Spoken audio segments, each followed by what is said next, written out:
మీ దీవెనలతో ఉన్న ఈ ప్రజా ప్రభుత్వం సంక్షేమ కార్యక్రమాలు ఏ పేదవాడికి ఇబ్బంది కలగకుండా విండే విధంగా ప్రతి సంక్షేమ కార్యక్రమాన్ని పేదవాడి గుమ్మానికి గౌరవ ముఖ్యమంత్రి రేవంత్ రెడ్డి గారి నాయకత్వంలోని ఈ ప్రభుత్వం ఈనాడు మీ ఇంటికి పంపిస్తున్నాం.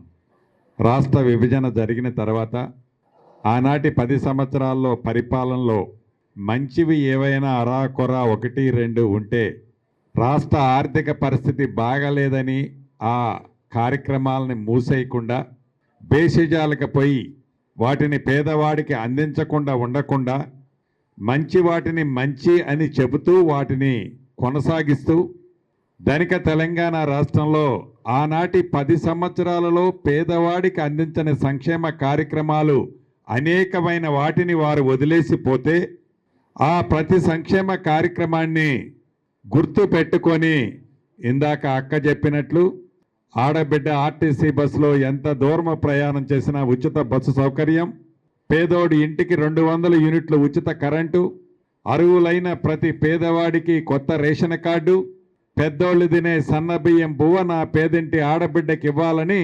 సన్నబియ్యం కార్యక్రమం, రైతు భరోసా కార్యక్రమం ద్వారా గత ప్రభుత్వం ఇచ్చిన దానికంటే అదనంగా ఎకరానికి 2,000 రూపాయలు ఇచ్చే కార్యక్రమం, రైతులకి 2 లక్షల రూపాయల వరకు రైతు రుణమాఫీ, సన్న ఒడ్లు పండించిన రైతన్నకి మద్దతు ధరతో పాటు బోనస్గా క్వింటాల్కి 500 రూపాయలు అదనంగా ఇస్తూ వైద్యానికి విద్యకి ఈ ప్రభుత్వం ఎక్కడా లోటు కలగకుండా ఏ పేదవాడికి ఇబ్బంది కలగకుండా వైద్యానికి ఈ ప్రభుత్వం పెద్దపీట వేసి చిన్న కుటుంబాల్లో ఆరోగ్యం బాగలేకపోతే ఆ కుటుంబం రోడ్డు పాలు కాకుండా ఉండే విధంగా ప్రతి పేద కుటుంబాన్ని ఈ ప్రభుత్వం ఈనాడు ఆదుకుంటూ పేదోడు పిల్లలు కూడా ఉన్నతమైన చదువులు చదివించాలనే కోరికని సఫలీకృతం చేసే దాంట్లో భాగంగా ప్రతి నియోజకవర్గానికి ఇంటిగ్రేటెడ్ ఇంటర్నేషనల్ స్థాయిలో 200 కోట్ల రూపాయలతో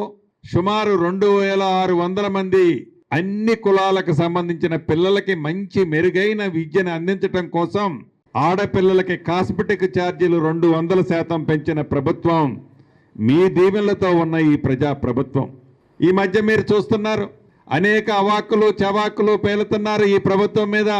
వారేదో మంచి చేశారట, ఆ మంచి చేసిన దాన్ని ఈ ప్రభుత్వం కంటిన్యూ చేయటం లేదట.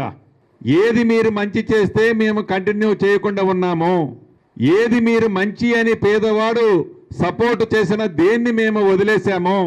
నీకు ఆలోచన లేని ఇందిరమ్మ ఇళ్ల లాంటి కార్యక్రమాన్ని నువ్వు మాటలతో చెప్తే ఈ ప్రభుత్వం మొదటి విడత రాష్ట్ర వ్యాప్తంగా 4.5 లక్షల ఇళ్లు ఇచ్చి మొదటి విడత కట్టించాం. 2వ విడత రాబోయే కొద్ది రోజుల్లో ఇవ్వబోతున్నాం. 3వ విడత ఇస్తాం, 4వ విడత ఇస్తాం. పేదవాడి ఆత్మగౌరవానికి క్షీణంగా ఇల్లు అనే కార్యక్రమాన్ని ఈ ప్రభుత్వం ఇందిరమ్మ ప్రభుత్వంలో ఇస్తున్నాం. నువ్వు చేయలేదే, సన్నబియ్యం ఇయ్యాలనే ఆలోచన రాలేదే, రేషన్ కార్డు కూడా ఇవ్వకపోతే అనేక మంది నిరుపేదలు రోడ్డు పాలైన సంగతి నిజం కాదా? ఇలా ఏ కార్యక్రమం చూసినా ఈనాడు పేదవాడికి ఈ ప్రభుత్వం అందిస్తుంది. దాన్ని తట్టుకోలేక, దాన్ని జీర్ణించుకోలేక కడుపు నిండా విషము నింపుకొని ఎక్కడ పడితే అక్కడ పెద్ద చిన్న తేడా లేకుండా మీరు మాట్లాడే ప్రతి మాటని ఈ రాష్ట్ర ప్రజలు గమనిస్తున్నారు.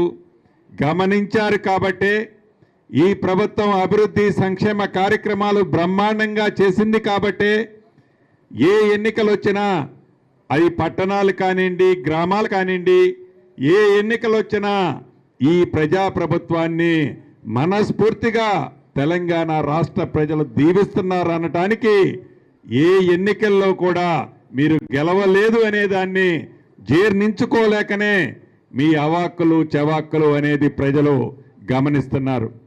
చివరగా చెప్పదలుచుకున్నది ఒక్కటే, ఇది మీరెన్నుకున్న ప్రభుత్వం పేదవాడి పక్షపాత ప్రభుత్వం, పేదవాడికి అండగా ఉండే ప్రభుత్వం.